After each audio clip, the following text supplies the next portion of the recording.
I'm a member of a lot of online mental health communities. Things talking about depression or BPD or anxiety or past trauma and all of this sort of stuff.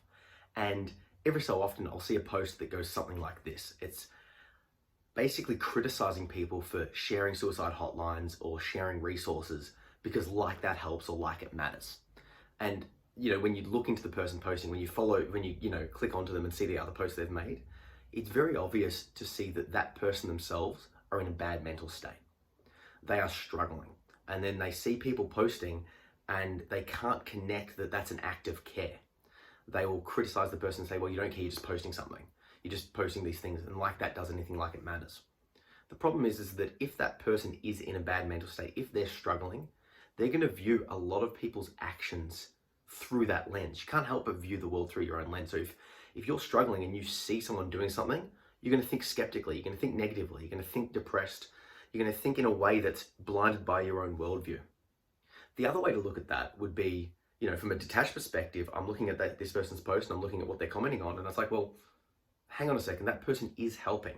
They are doing something. Now, it might be small. You might want them to do more, but sharing, hotlines that matter or sharing resources and all that sort of stuff is itself an act of care.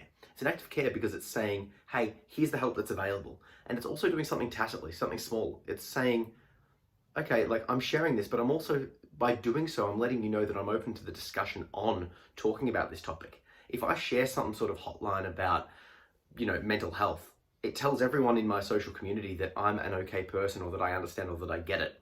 If I share a post about gender issues or sexuality or veganism or a political party or whatever, I'm saying to the world, hey, I'm an okay or I'm a safe person to talk about this because I'm opening and honest and I'm wanting to project this. This matters to me. So although the actual act itself might seem small, that's debatable, but let's say it is very small. It's opening the communication channels.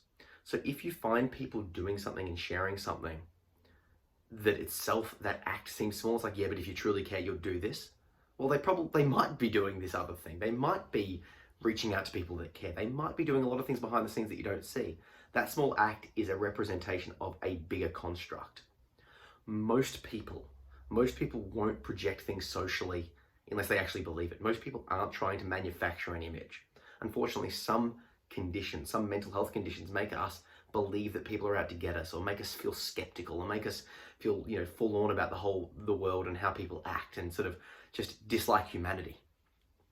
If you've got those conditions, you need to be aware that it's going to be literally screwing your views, right? If you are struggling with past trauma, that past trauma will impact how you see the actions of current people. Same with depression, same with BPD, same with anxiety, same with everything. Your lens changes how you view the actions of other people. Because this is the thing, the person that was making this comment, the person that's saying, hey, you're not doing enough, you're being shallow, it doesn't mean anything. They're saying, if you truly cared, you would, contact me, you would do this, you would say this, you would act in a certain way. But unfortunately, what that person expects, the person that they're criticizing, what that person expects them to do is in their own mind.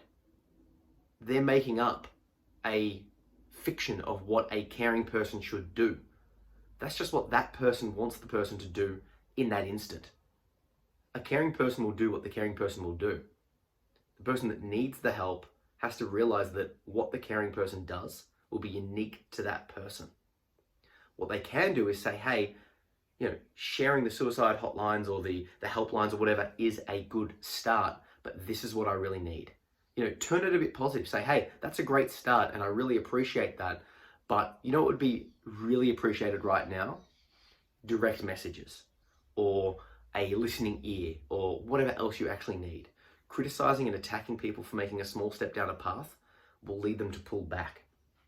You see this a lot. If someone comes out and say, hey, I support this sexuality, but they only do it very small, or they're not quite down with the lingo or something slightly off, they get attacked and lambasted and everyone's criticizing them when they wanted to try and actually help, when they're taking that small step. So it's like, let's just step back a little bit and not kill our allies that are starting down that path.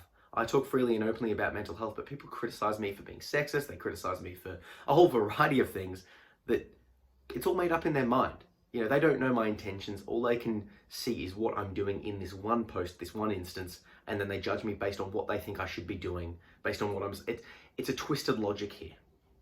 Rather than attacking, let's compliment and say, hey, this would be a good further help. Yeah? If you like this video, please like, share, and subscribe for more daily Beard of Knowledge videos. Cheers.